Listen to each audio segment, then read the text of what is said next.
Good afternoon, everyone. I bring you greetings from Hyderabad.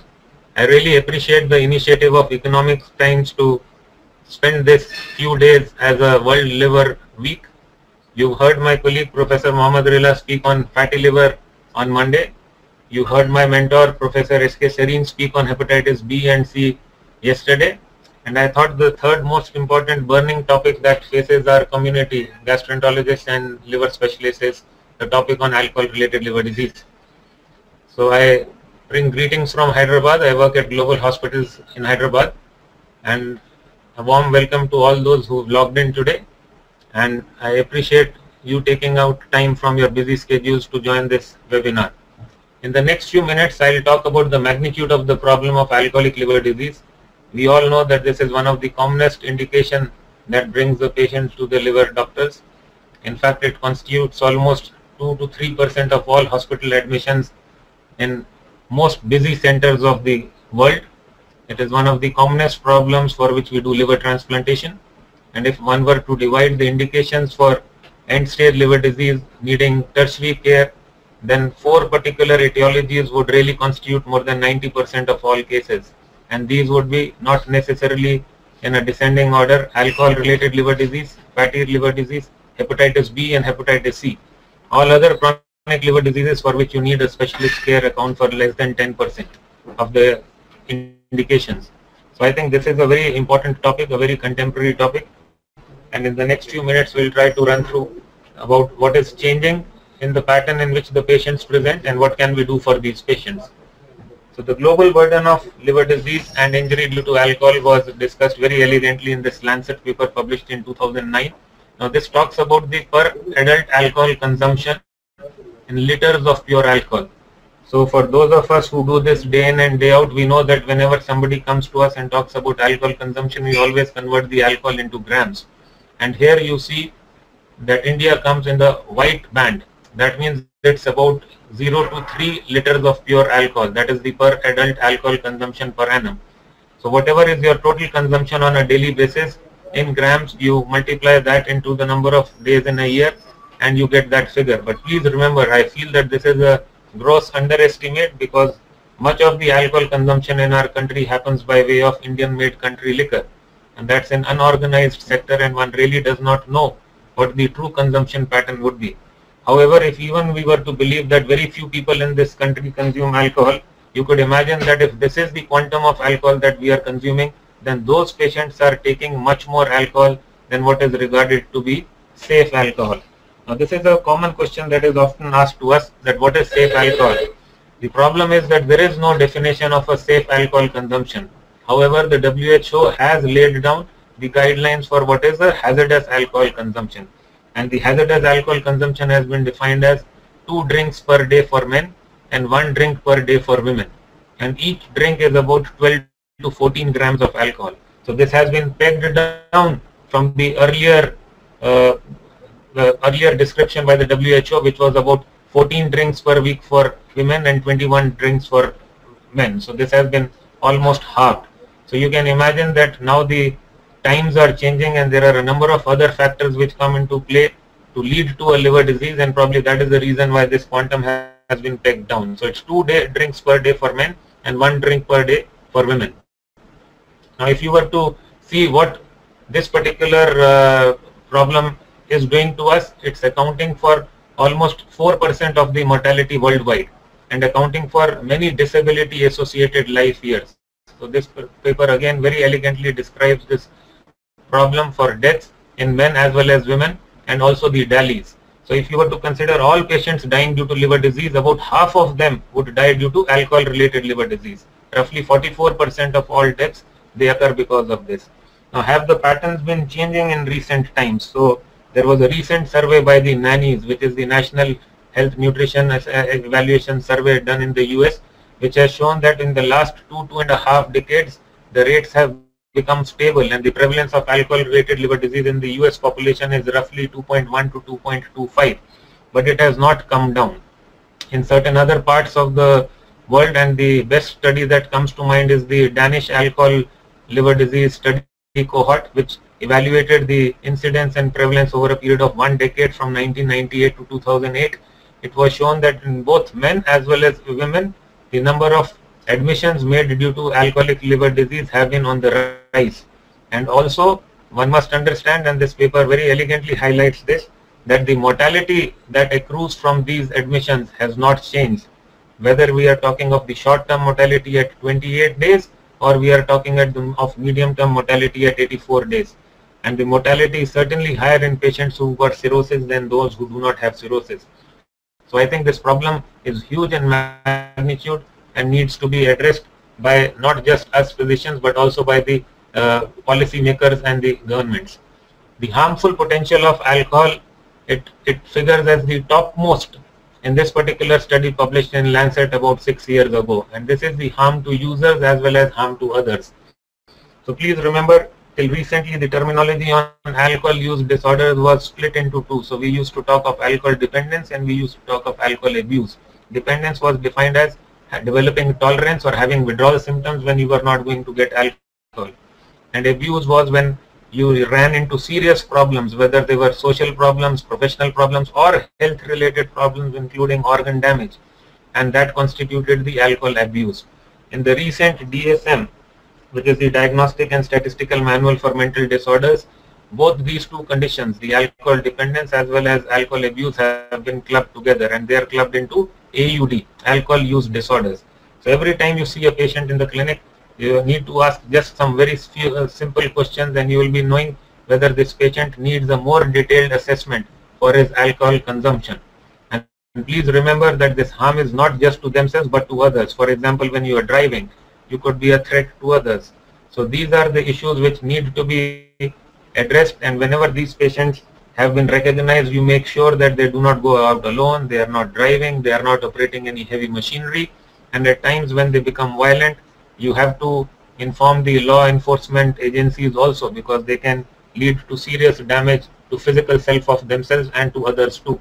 So this is the magnitude of the problem, and it ranks number 1 with regards to the harm potential of commonly abused substances.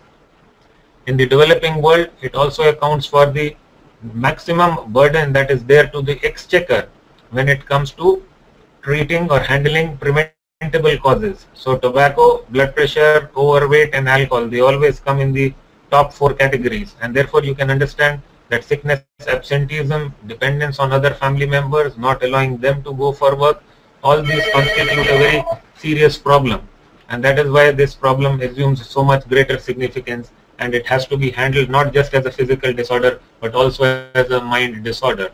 So it is no doubt that this problem is very serious, and it has to be handled in such a manner that not just the index patient but also the family is brought into the fold of the treatment, so that we know that these patients, once they become sober, they will not go back to their alcohol days, alcohol drinking ways again. And I will briefly allude to this about this again when I talk about transplantation being done for these patients who are being transplanted for alcohol related disorders. The pathogenesis of alcoholic liver disease has undergone a sea change as our understanding about what happens in various liver disorders has increased. So please remember that the damage occurs at number of different parts of the body. So first is the direct toxin effect, which is highlighted on this slide on the top right, which is the metabolite of alcohol, which is acetaldehyde. So it increases the reactive oxygen species. It causes certain cytokines and certain chemicals to be released, which are going to lead to cell death, which is going to involve the inflammatory cells to come into the liver, and then these inflammatory cells will lay down the fibrous tissue, or the collagen as we call it, increase the extracellular matrix, and that leads to the liver fibrosis. This particular compound, acetaldehyde, also can cause direct damage to the hepatocytes, and that leads to the hepatocyte necrosis or apoptosis. It also changes the energy kinetics in the cells. You have a redox potential that gets changed, the cells get energy depleted, you do not get antioxidants in the reduced state, and that is the reason why you do not have the capacity to fight any other stress. So to give a case in point, we all know that a commonly used drug is paracetamol, and when paracetamol is taken by people who are taking alcohol on a continuous basis, a much smaller dose of paracetamol is considered to be safe, and the reason for that is that you do not have enough antioxidants in the liver, and therefore the other drugs can also produce collateral damage to the liver. In recent times, there has been the concept of a sterile inflosome or DAMS. So when cells die, they produce certain compounds, and these are called the damage-associated proteins. And these will then incite an inflammatory response to that tissue. At times, and in these people, in alcohol per se, this is very common. There are also changes which happen at the level of the gut flora. So there is a situation of a bacterial overgrowth. There is dysbiosis. That means you see those bacteria which are not normally resident to the flora. The pattern of the gut flora changes. There are also changes which occur in the gut permeability, and that leads to entry into the portal circulation of chemical compounds called lipopolysaccharide, and that leads to the liver being again flooded by a chemical storm, and this again incites inflammation, and this is called the pattern associated proteins, or the PAMs. And this particular cycle is self-perpetuating, and that is what leads to the liver cell death. It incites inflammation, it incites synthesis of fibrosis or collagen, and that results in the liver fibrosis. So this is a kind of a three-way pathway that is affecting the liver in patients with alcohol liver disease. But mind you, this is also a pattern of injury that you see in a number of conditions, and this is not exclusive to alcohol-related liver disease. Now coming to the various clinical presentations in patients with alcohol liver disease. So anybody who's been taking alcohol in hazardous dose for a sufficient period of time, and that is roughly spoken of as 8 to 10 years, will develop some degree of fat in the liver, and that is called alcoholic steatosis. If you stop taking alcohol, this would be seen in roughly 90% of patients who consume alcohol for that duration of time in hazardous doses. If you stop taking alcohol, the liver fat, it rapidly reverses back. However, a proportion of these patients will go on to develop what is called as liver fibrosis and progress to cirrhosis. Another small proportion, which is roughly about 15 to 20%, will go through a stage which is called alcoholic hepatitis, which is the most dreaded condition that you see in the spectrum of alcohol-related liver disease.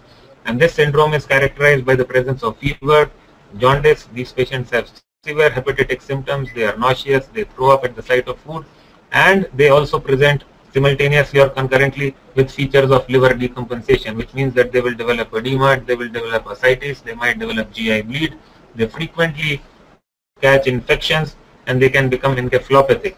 So this is the one end of the spectrum that you see in patients with alcohol-related liver disease, and this is that particular component of alcohol liver disease which has got the highest short to medium term mortality.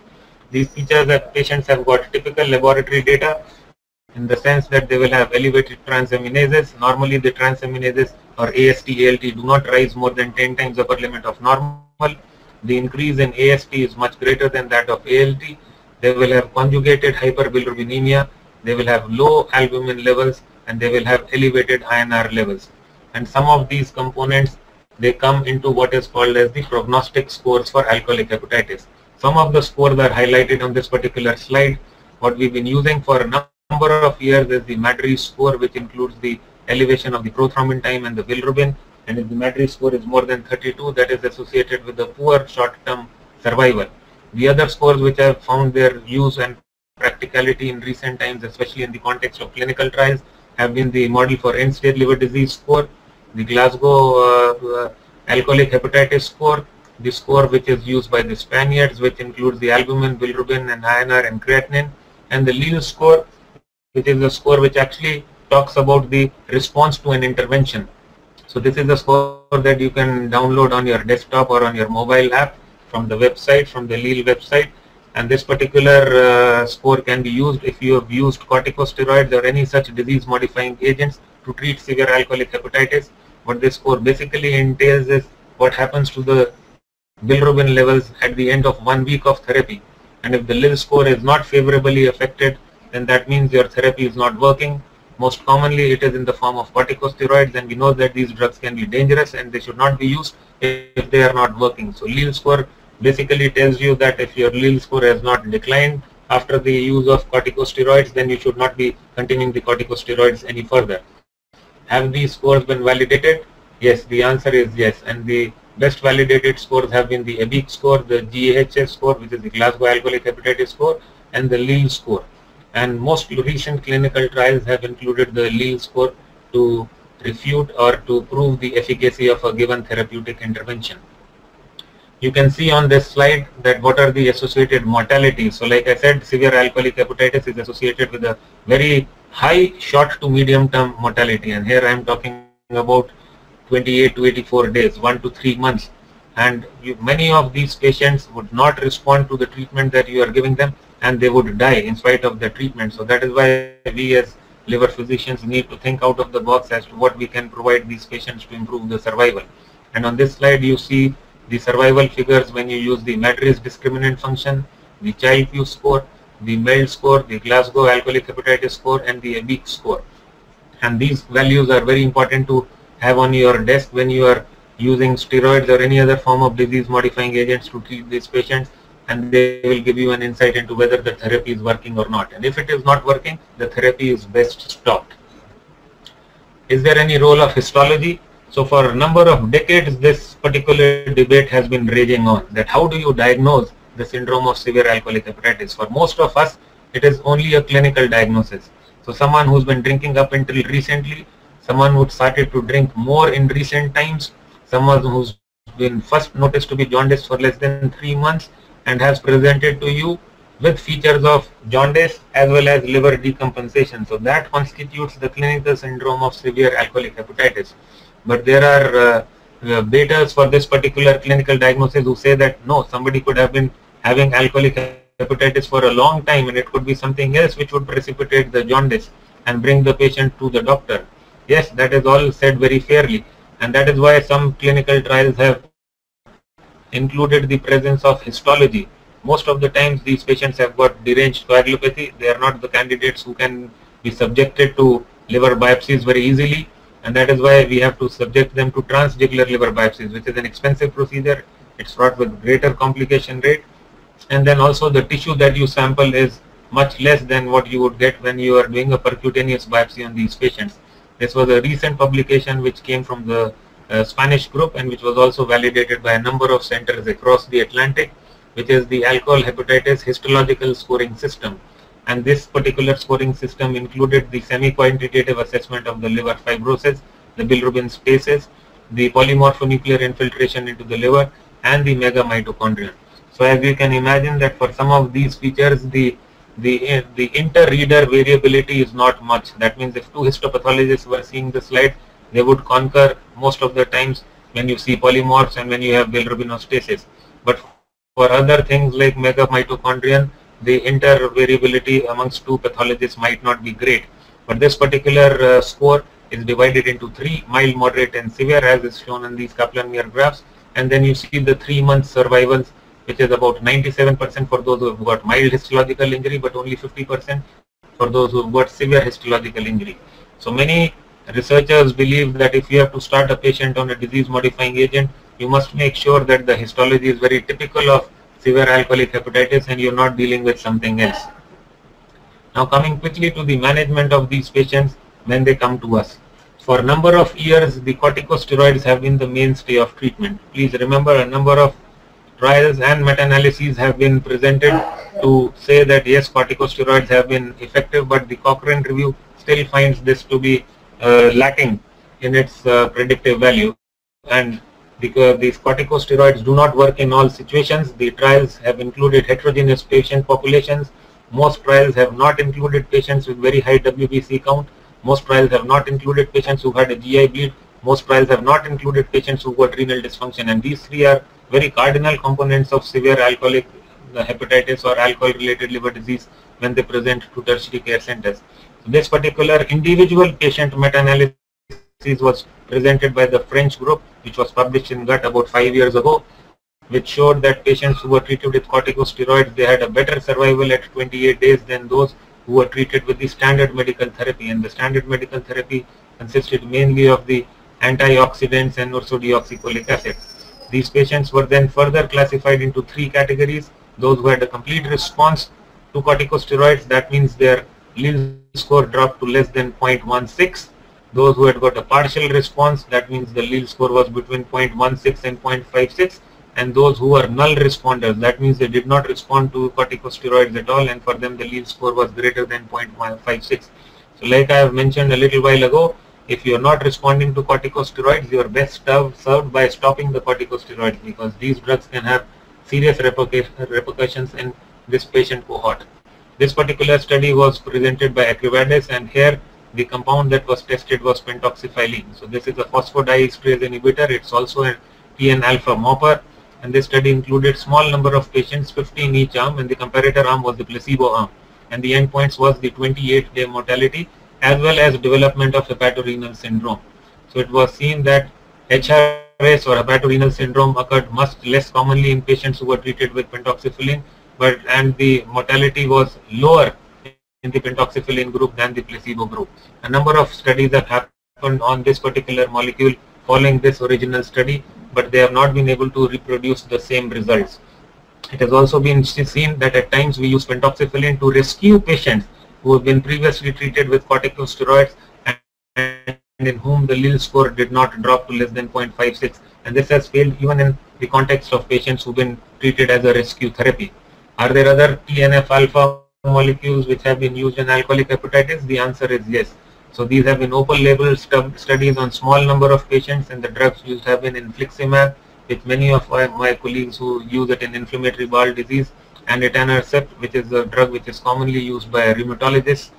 And both these two drugs, they did show some biochemical improvement, but they led to an extraordinarily high incidence of infections in this cohort, and many of these infections were fatal.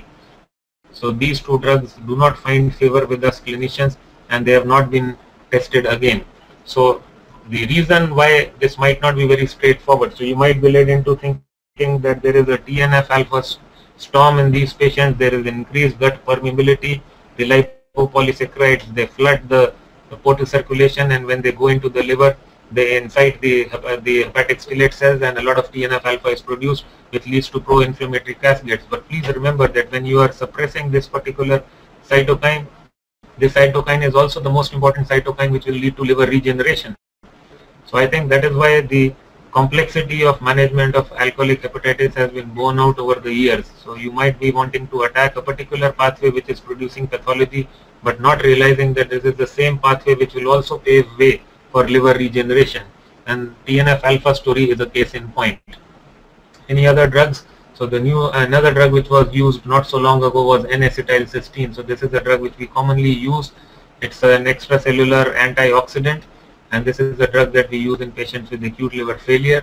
And in this particular French multicentric study, the N-acetylcysteine was combined with corticosteroids, and it was seen that with corticosteroids versus NaCN corticosteroids, the 1 month and 3 month mortality was slightly better, but at 6 months it evened out. But surprisingly, the primary endpoint in this particular study was the survival at 180 days, and therefore the authors did not find any benefit in the two arms. So the two arms were comparable. So whether you were using corticosteroids with NAC or you were using plain corticosteroids, the results were pretty much the same. On a multivariate analysis, a lower age, a lower INR, a lower baseline bilirubin, and a decline in serum bilirubin values on day 14 could predict which patient is going to respond to therapy and survive.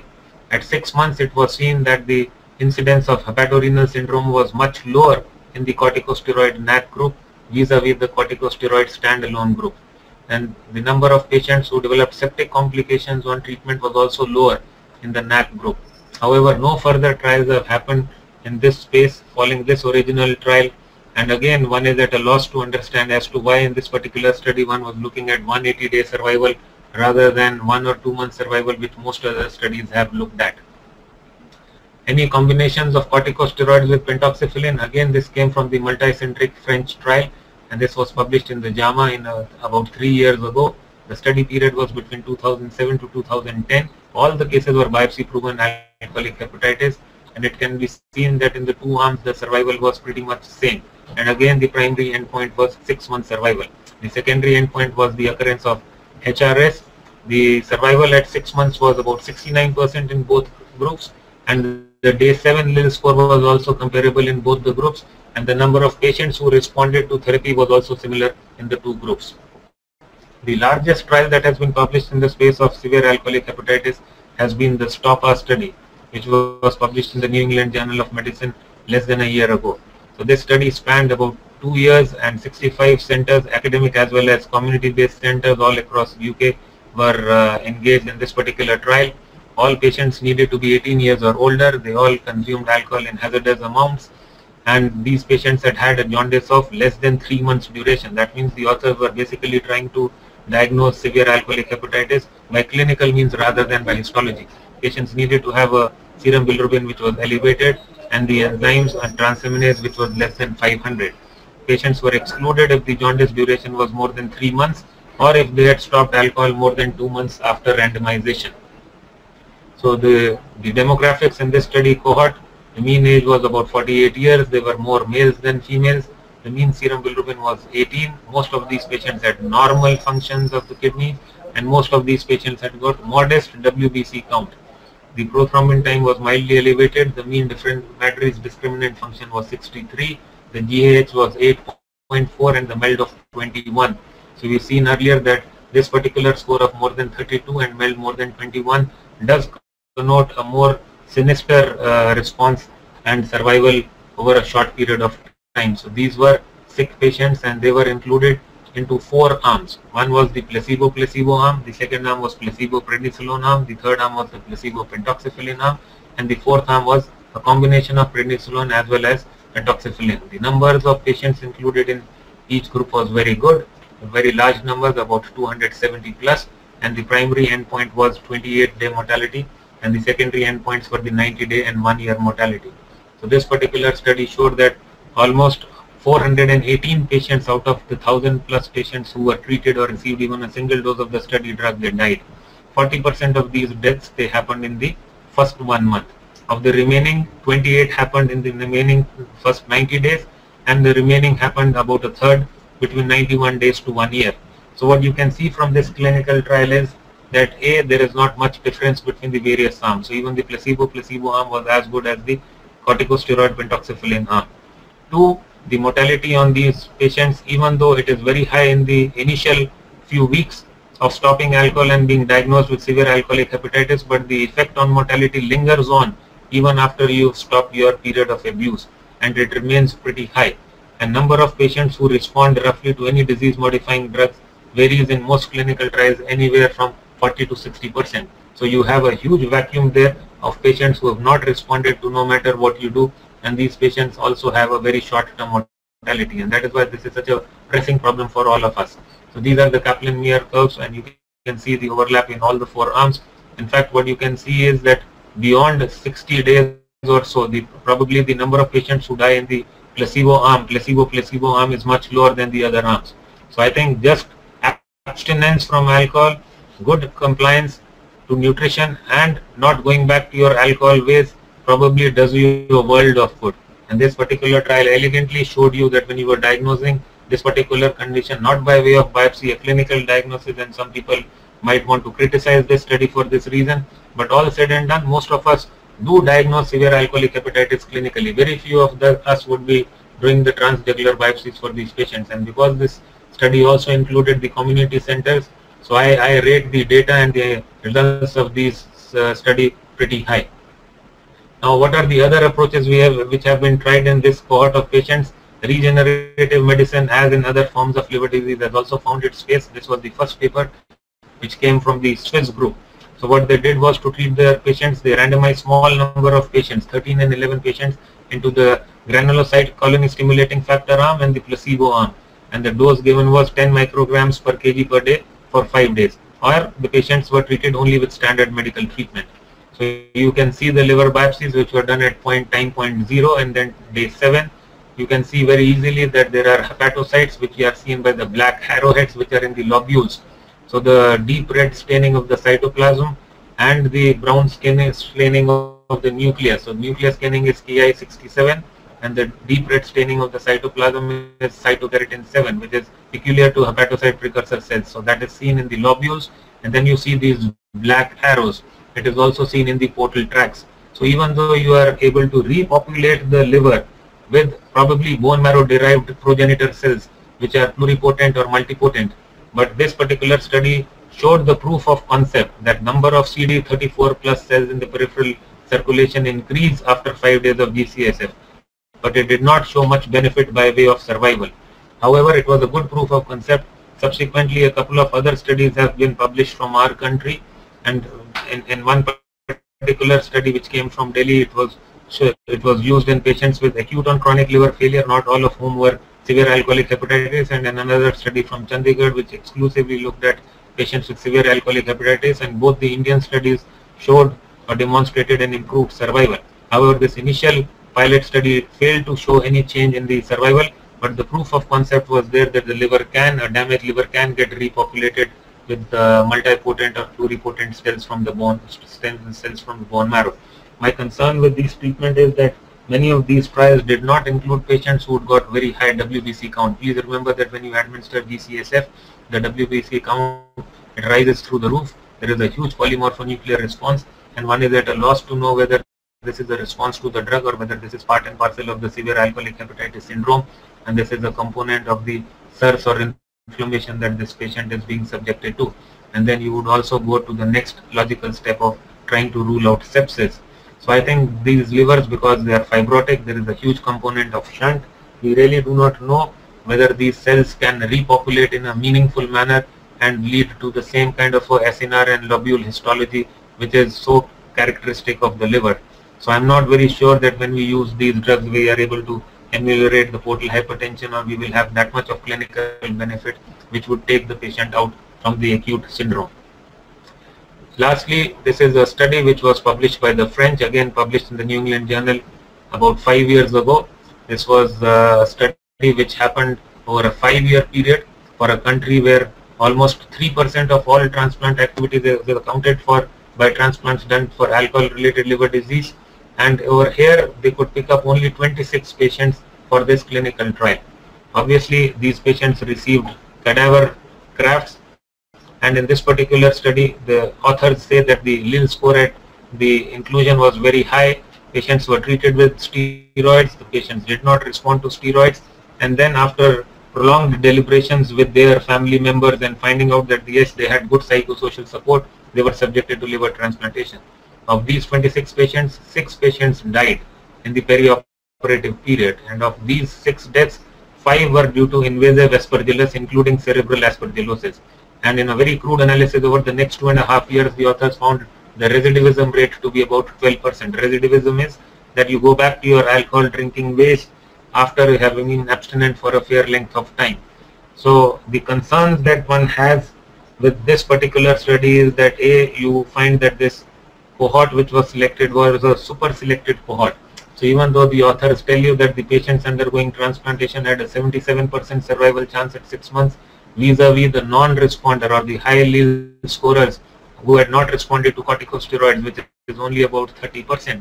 But please see the top bar on the Kaplan-Meier. So those who respond to Mannigel therapy, they still do the best.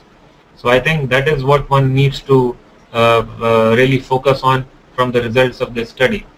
What also happens in certain parts of the world is that this particular approach of transplanting patients who've been actively abusing till such time they get into the hospital is also associated with a very negative public perception. So people might, and for there have been parts of the world when this particular subject has been brought up for discussion with the community and with the policy makers, and people have found that the number of organ donations have come down. So all said and done, alcohol-related liver disease is still considered to be a self-inflicted pathology, and people do not look very kindly at it. So I am not saying that this is a self-inflicted pathology. For that matter, even hepatitis B and hepatitis C in certain circumstances could be self-inflicted pathology. Fatty liver is definitely a huge personal component is there to the illness. So I am not saying even for a minute that these patients should be not given their proper treatment just because they have been taking alcohol. But my problem is that it can have a very negative public perception. Also, I feel that if these patients are given a fair trial of medical therapy along with abstinence, you might be able to do away with transplant. Please remember, 60% of patients can respond to just good nutrition and abstinence, and these patients can become near normal. So this particular cohort cannot be ignored. And when we transplant patients who are acutely ill, you've not spent enough time with them, you've not spent enough time with the family, you might be willing to accept any donor for them in the living donor context. You might be forcing or coercing some family member to donate, and then if these patients have got recidivism, everything comes crashing down, including the confidence of the transplanting team. So again, there are not many takers for this approach of transplanting patients who've got severe alcoholic hepatitis. In our own program at Hyderabad, we do not follow the 6-month rule. So there is something called the 6-month rule, which was given by in the US to say that patients who've been alcoholics, if you transplant them, they must remain abstinent for a period of 6 months, and then only you should consider transplants. For us, the period of abstinence and getting to know the family and the social background of a patient is roughly 8 to 12 weeks. But a good number of patients do get better during this period, and then these patients get recompensated with respect to their liver disease. And that is why one should not be in a tearing rush to transplant patients, especially when these patients have got renal dysfunction, they have got bad chests, you have treated them with steroids, you have seen in the French multicentric study that they are sitting ducks for invasive fungal infections, and that can lead to serious repercussions when you immunosuppress them after transplant. If at all one gets down to transplanting patients with severe alcoholic hepatitis, I would suggest that you should not be giving them steroids. So you try to treat them with whatever you have, sans steroids, and then if they are not getting better, you might consider liver transplantation in a select cohort of patients. So I think this particular study opens the Pandora box, but it does not answer too many questions, and there hasn't been a great deal of consistency with regards to the stance of various transplant units, not just in this country but also all across the world. There was also a very interesting study from the UNOS database which showed that when you transplant patients with alcohol liver disease as the diagnosis, a proportion of the explants show you active alcoholic hepatitis, whereas at times you would be saying that I am transplanting from alcohol hepatitis diagnosis before the surgery, but when the explant comes out, you might see a bland, burnt out cirrhotic process or a completely different pathology to explain the patient's dramatic presentation. And this particular UNOS database study showed that there was no difference with respect to the graft survival or the patient survival at 1, 3 and 5 years, whether you are transplanting them with a diagnosis of AH or you are transplanting them with a diagnosis of AC, which is alcoholic cirrhosis. So the transplant for these patients can be done, but I would still insist that we give them a fair trial of medical therapy. There has also been some studies which have shown that cancers are very common in this cohort of patients when they get transplanted, especially of the aerodigestive tract. And I think when we work up these patients in a hurried manner, which is what SAH patients would generally be subjected to, you might be missing out on some key information. Many of these patients, please remember, also take tobacco, and both alcohol and tobacco, they constitute a very dreaded combination for the aerodigestive tract. So I think my take will be that these patients should be medically managed, and only in a super select cohort of patients would one be very keen to pursue the process of transplantation. So to summarize, the prevalence of alcohol-related liver disease has not shown any downtrend in recent years. Please remember that hepatitis B and hepatitis C, these are the two problems which were also facing our community, and by and large we've been able to overcome them. For hepatitis B, there is a very effective vaccine available. Most patients who are on NUCs, even if they have got decompensated chronic liver disease, they do respond to treatment. They become aviremic, they become non-infective to the other members of the community. And in recent times, we've got very easily affordable treatment available against hepatitis C. And that treatment is not just affordable, but also extremely effective. And you can also treat patients who've got not very bad decompensation and even take them off transplant lists. So for those two problems, there has been success for us, but with alcohol-related liver disease and NAFLD, we haven't tasted success yet. Patients of severe alcoholic hepatitis, they constitute by far the largest chunk of cases which are recently been classified as acute on chronic liver failure. So please remember, these patients present very abruptly. Many of them have got fibrosis or cirrhosis in the background, and when they present to you with jaundice and decompensation, that constitutes the syndromic diagnosis of AOCLF. The group of patients classified as having SAH is a very heterogeneous group, and that is what makes the assessment of the various modalities of treatment that has been used to treat these patients rather difficult to understand. This group has got a significant short-term mortality in spite of optimal medical treatment, and about 30 to 50% of patients would die within the first 6 months of presentation. The management of this condition is still very challenging, and one says so because you see so many drugs which have been used but which really haven't left an impact. And the STOPA study tells you that probably the placebo arm is as good as the corticosteroid pentoxifilin combination arm.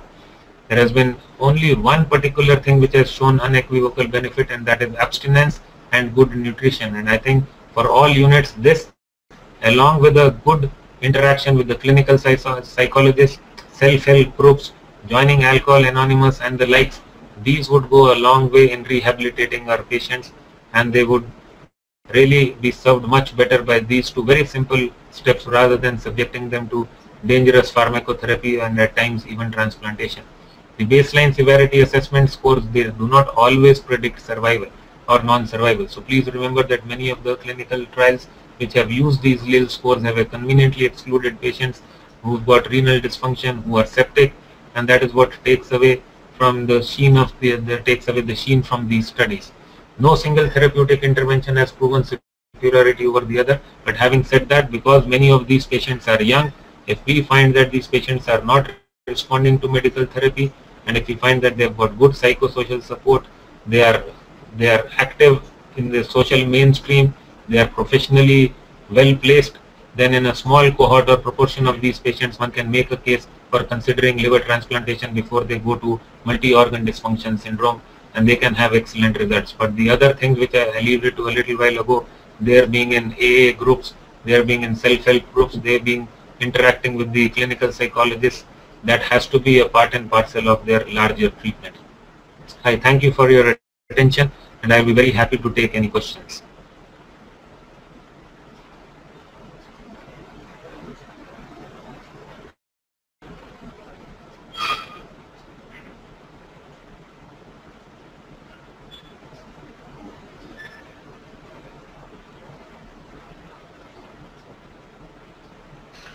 Questions are already shared with you, sir.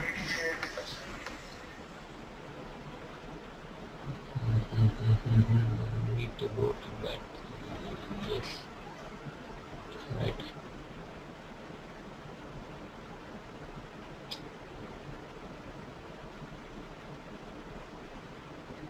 By reading out this question, are Ayurvedic drugs like LIF52DS and something from Himalaya drugs any help? What about Udilip? So most of these drugs have not been tried in the context of clinical trials. Ursodeoxycholic acid is commonly used by all of us. It only changes the bile acid pool composition from the water insoluble bile acid pool to a water soluble bile acid pool. But none of these drugs per se has been able to show any improvement in the survival in these patients. So I think these drugs are being written more to fill the prescription pages than having any actual patient benefit. So I am not a great proponent of this, but you please remember that we should assess these patients for features of anxiety, restlessness, alcohol withdrawal syndrome, sleep disturbances which they might have. You must make sure that they are adequately tanked up for the micronutrients, thiamine. So these are small little steps. Please give them proper advice on caloric intake, on protein intake, and that is far more important than writing drugs which we know really are not beneficial. Next question is, dear sir, all studies show still mortality rates are very high. So the option is liver transplant, and what is the success rate for liver transplant? So as I have already mentioned during the course of my talk, liver transplant should not be something which should be suggested to every patient. It has to be done in a very careful selected cohort of patients. Please remember that you are seeing these patients who are very sick. They might say yes to everything, and once the patient gets better, they might go back to their alcohol drinking ways, which would be very bad for the confidence of the transplant program, also for the family, especially if there is another living donor in the family who's donated a part of their liver. In the deceased donor context, I've already mentioned that at times it can have a very negative public perception.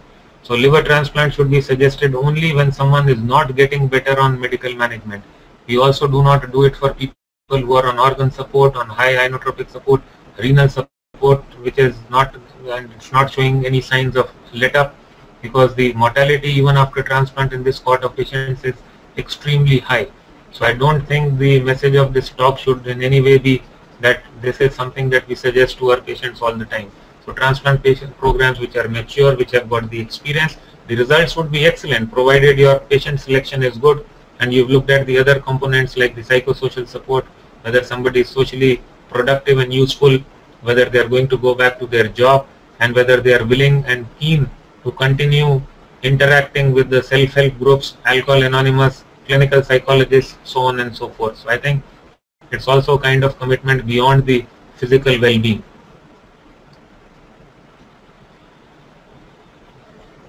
So the next question is, unlike the heart, liver must be easier by way of availability. Certainly not. The number of patients on heart transplant lists are much fewer, many hundredfolds fewer than those who are on the transplant waiting list, and the mismatch between what we do and what we need is enormous. It is second to kidney. So kidney transplant might be the easiest or simplest, and you might think that everybody's got 2 kidneys and kidneys come very easy, but the wait list mismatch is highest for the kidneys, followed by the liver. So I think this is a very precious commodity and it should be respected, and we should be very careful when we are giving deceased donor organs to these individuals without having spent enough time on medical treatment. So I think this is also an ethical dilemma, not just a medical emergency.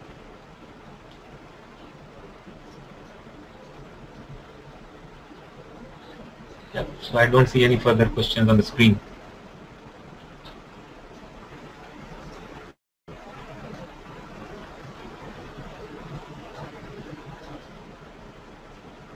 So Aditya, I don't see any further questions on the screen.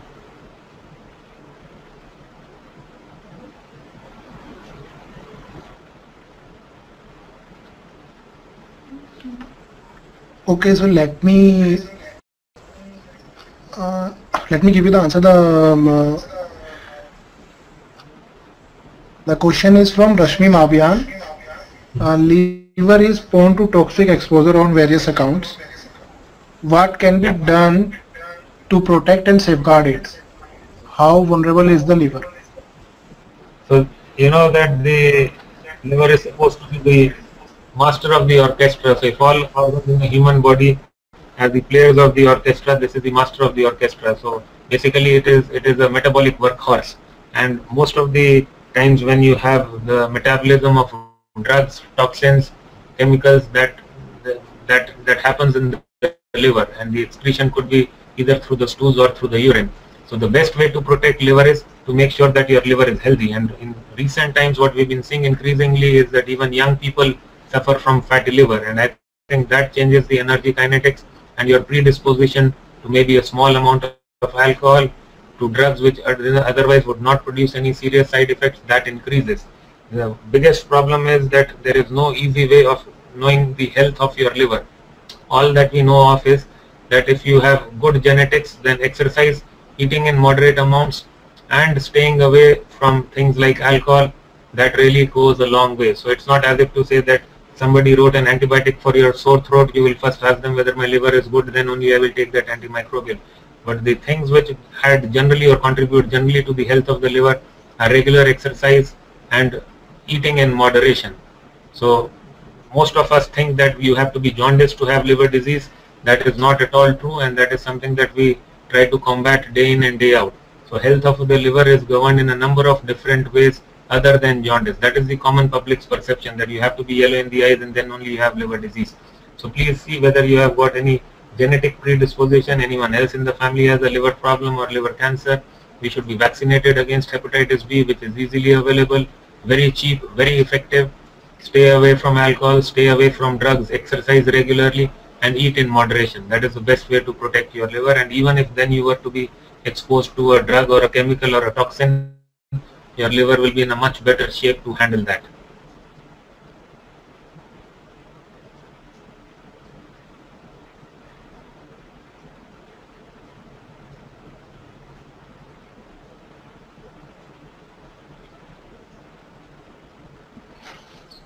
So next question is from Gayatri Tilak Kumar.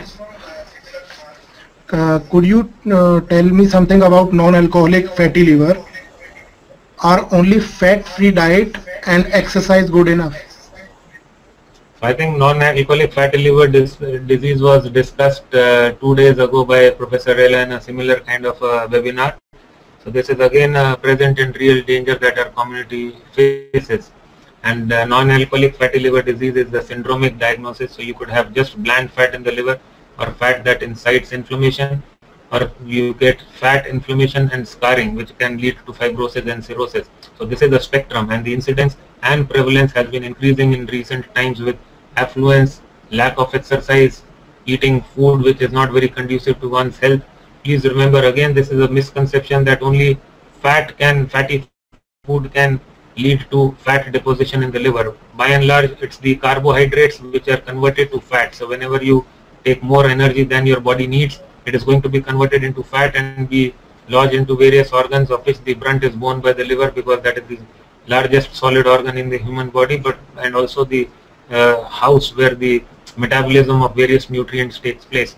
So many of us feel that it is just the fat. It is not just the fat, it is the carbs which also have to be addressed. And then the typical Indian mindset of taking more and more fruits. Many a times we see patients telling us that we are eating only a diet which is rich in fruits, and then how do you tell us that you've got fat in the liver? Please remember, simple sugars cannot be metabolized. Sugars like fructose, which is what you see in fruits and in cold beverages, they will be essentially converted into fat. So it is not just the diet, there is a environmental component to this, there is a genetic component to this, but of course quite a lot of it is lifestyle, and that is the only component that is in our hands. You can't change your genetics, and that is what one should be addressing. So you should be eating a balanced diet and exercising. The drug therapy, even in the context of NAFLD, has been found wanting.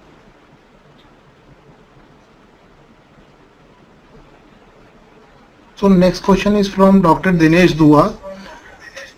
The question is, in your previous slide you said one drink means 1 milliliter of whiskey. So what about wine, and what about the quantity of beer as well? Right, so I did not say 1 ml is equal to 1 drink. So I said the WHO guidance on hazardous consumption of alcohol is 2 drinks per day for men and 1 drink per day for women. And each drink is roughly 12 to 14 grams of alcohol. So we do not quantify alcohol as the pegs or the cans or the bottles of beer or the glasses of wine.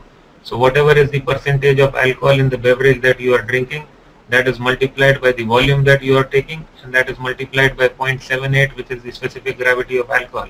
And that gives you the number of grams of alcohol that you take. So when we want to quantify, or we want to say whether a given quantum of alcohol is going to be hazardous to a person's health, we don't talk of the number of glasses of wine that you've had or number of cans of beer you've had. So supposing a given drink has got 5% weight by volume of alcohol, and you've taken 200 mils of it, so it will be 5 by 100 into 200 into 0.78, and that will be the number of grams of alcohol that you would be taking. So next question is from Dr. Shivali.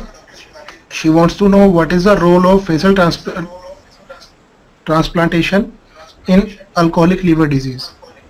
So could you repeat that question, Adit?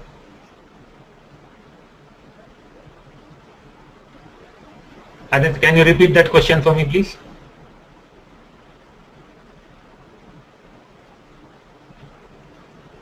Yeah, the question is, what is the role of fecal transplantation in alcoholic liver disease? Role of?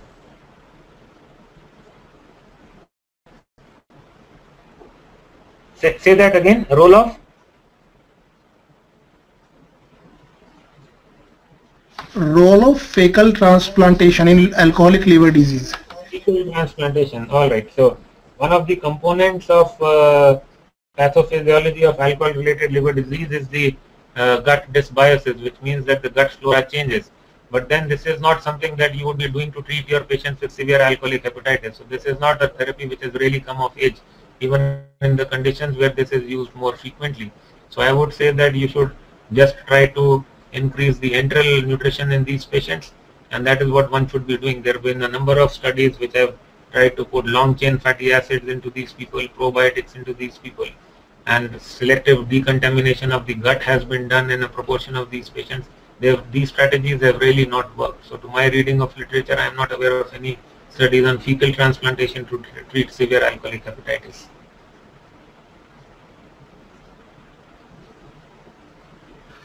So next question is from Dr. Parimita, and the question is, do we have awareness programs to enrich patients about liver transplants? Yes, I think you should be you should go to the websites of individual programs, and those programs in the country which have been doing transplants for more than a decade, you will be able to get the information that you need. And this information concerns not just about the disease but also what the entire procedure entails, what are the logistics, what is the paperwork needed, the financial implications, the aftercare, and it also gives you contact with those who've gone through this drill. So I think you could just go to the website of the big programs in the country and you will be able to access this information. You could also do that for any of the programs in the Western world, because all centers which are transplanting, they try to project this in a very elegant manner, because we know that this is niche treatment and this is not something which is available everywhere.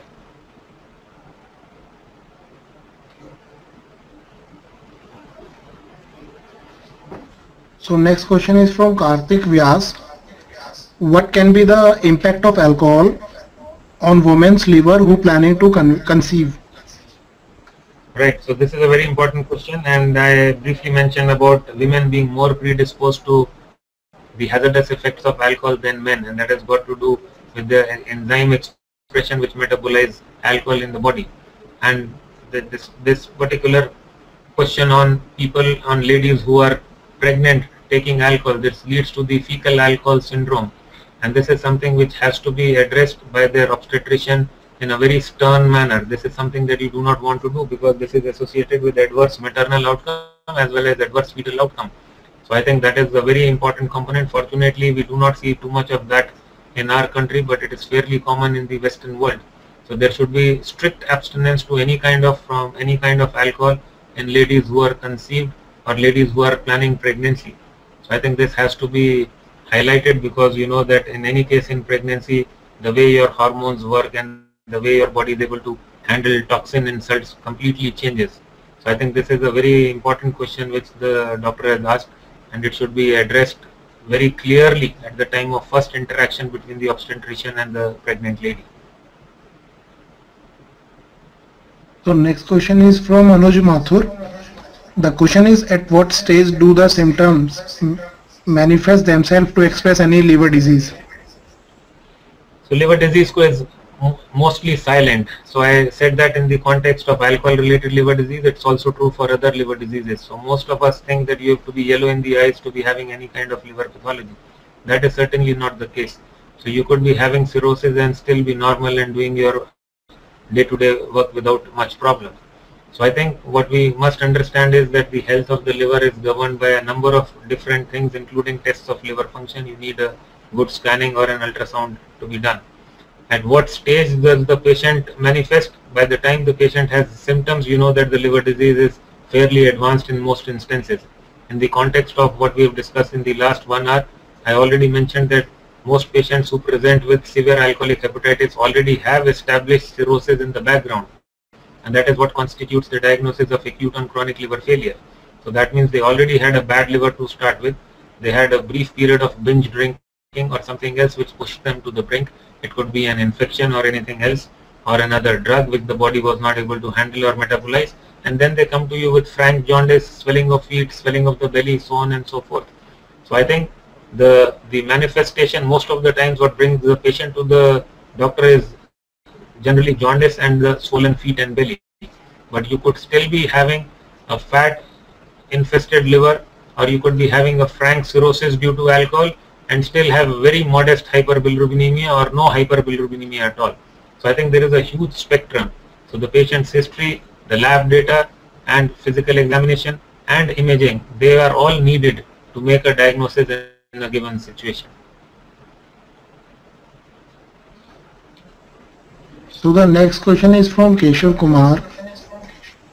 The question is, heart disease can be seen approaching at an early age. So what about liver? So what plagues us is the fact that patients, especially with the alcohol-related liver disease, they die very young. So most of the times this is a condition that you see in the 3rd and 4th decade, you know. So these patients have hardly had any experience of life. And amongst all the liver diseases, alcohol-related liver disease generally strikes the young people. The other liver diseases you would see in a slightly older age. So if I were to give them an order, the the alcoholics, they die the youngest, followed by hepatitis B, followed by hepatitis C, followed by fatty liver disease. So it is quite true, and that is why this problem is such a huge problem, that you are losing people who are going to be socially and productive to the society. So this is a big cause for concern, because amongst all the various liver diseases which produce a fatal outcome, alcohol-related liver disease ranks the top most.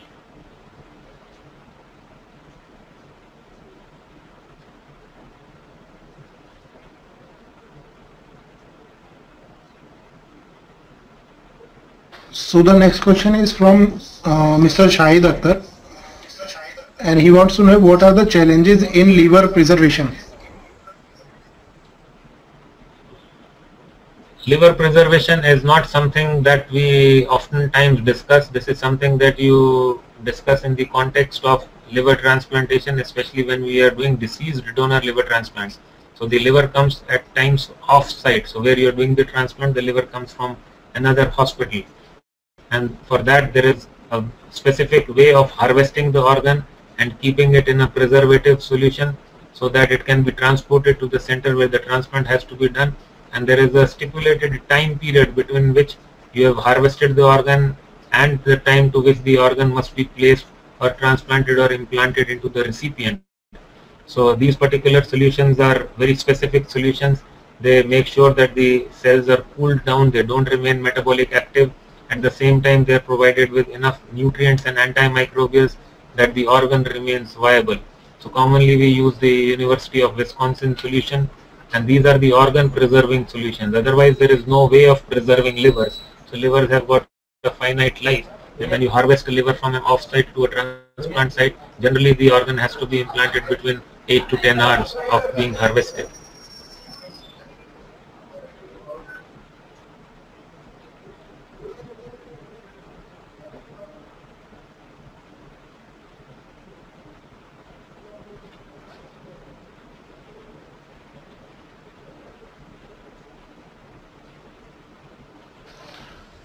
The next question is from Shivali. The question is BIOSP versus Lilly score. How much better is BIOSP in the role of grading the disease? So the two are completely different. So I said that most of the times we would be making a diagnosis of severe alcoholic hepatitis on the basis of the clinical profile of a given patient. However, if you were to include the patient into a therapy trial using a specific disease modifying drug, then at times you would want to do a biopsy. The biopsy is done by the transjugular route. You go by the side of the neck and you enter the liver through the hepatic vein and draw a part of the tissue. Whereas Lille score is completely different. So Lille score takes into account your response to a treatment that was started 7 days ago. So you have a baseline score, and then you start the patient on therapy. Most of the time it is corticosteroids, and then you assess the patient's parameter at time point day 7. And then you see whether the score has improved or not. And I already mentioned about that. Complete responders are Lille score of less than 0.16, 0.16 to 0.56 is partial responders, and more than 0.56 are null responders. That means they haven't responded to therapy at all, and that particular therapy should be suspended in this group of patients.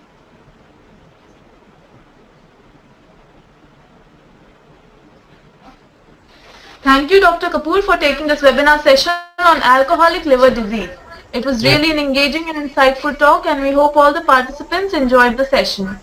You can send your questions at editor@ethealthworld.com, as we won't be able to take all the questions due to time constraint. The recording of this webinar will be made available on ethealthworld.com by tomorrow. Thank you everyone for joining this webinar. Signing off. Thank you.